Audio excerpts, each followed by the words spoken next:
Howdy folks, Doc here with Last Best Tool, and CROM Tools has a couple of air chucks that are worth noting.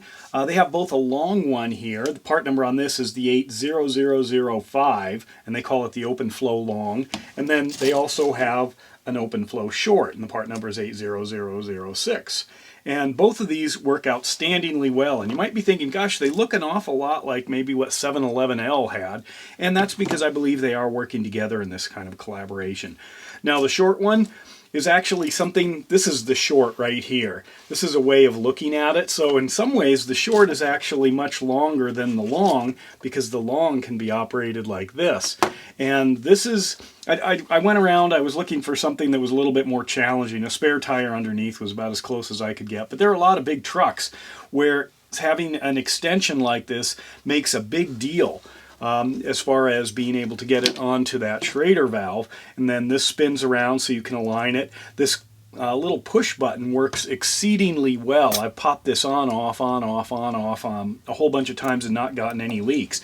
And a while ago I did a video on the lock and flate, and it looks like a really solid design. They've kind of taken their grease gun coupling idea and turned it into a air chuck, but mine leaked all the time. Contacted them. Lock and Flate actually sent me a new one. I did get this 90-degree one. It works great. I've had no trouble here. I did have to put this on, so that adds some cost, whereas these just come with that threaded end, so it immediately goes on to about any of the standard Schrader valve ends. Now these are actually essential for me when I'm working with airbag suspensions, and that's because it's a high pressure but a small volume. So what happens is just the simple removal. If I unscrew this off of the port on the vehicle, on the truck, just the act of loosening this thing up to get it off, even if I go really fast, is going to drop it between 3 and 5 psi, which is a lot if I'm trying to tune a suspension. But being able to pop it on and off, I'm getting essentially no change, which is great. This one I do like. It's kind of my new favorite, just simply because it's easier to get things lined up. I use the Milwaukees. I have others, other inflators, which is probably a good time to point out what open and closed flow are, because sometimes you can get one or the other. The open flow means there's no valve in here restricting the air if there is no Schrader valve inserted into this end. It means if I turn this on, air sprays out. And that's because it's designed where I'm controlling the airflow at the compressor side.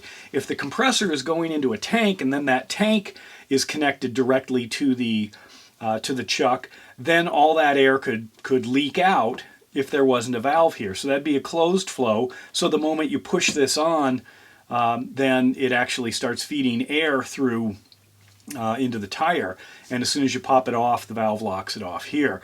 So I needed open ones. In all honesty, I think you could probably use the open as well as a closed in a lot of situations. The problem here is if I took this off while it was running, then it would pressurize the line to the maximum of this system. I have no reason to do that since I'm controlling it at the point of compressor, but I could see where that would be an issue. But if you've got a big tank in your shop or wherever, and you just want to have something that you can just immediately stick on and inflate without any other controls, then you'd want the closed, but I needed the open. Anyway, real solid design, very well made. Again, I spun these things around a whole bunch of times trying to see if I could generate any leaks.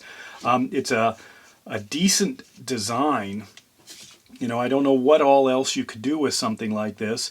Looks like you might be able to adjust the tension, you know, with this joint here if you want. But this one is about 29 bucks. To me, totally worth it. The smaller one here, I think retails for 16 or something, but it's on sale on Amazon, I noticed, for 14. They seem to have a coupon price.